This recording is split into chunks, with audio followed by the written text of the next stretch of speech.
bawang, sibuyas at luya. Isayin lang natin. Lagyan na natin yung ating kamatis.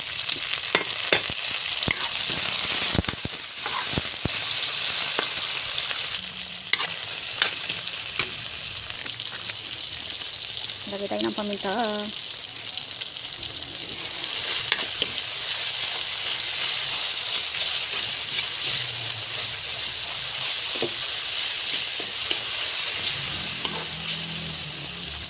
Lagay na natin yung ating tahong.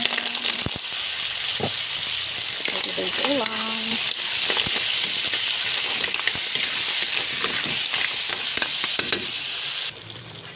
So yan, kapag ganyan na siya, buka na yung ating mga tahong. Maglalagay na tayo ng tubig.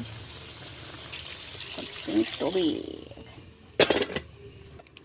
Lalagay din tayo ng Ajinomoto. Then, ang konting asin. Tsaka natin tutakpan. So, ayan. Kapag kumukulo na, ilagay na natin yung ating pechay. Tsaka natin tutakpan. So, ayan. Luto ng ating sinabawang tahong.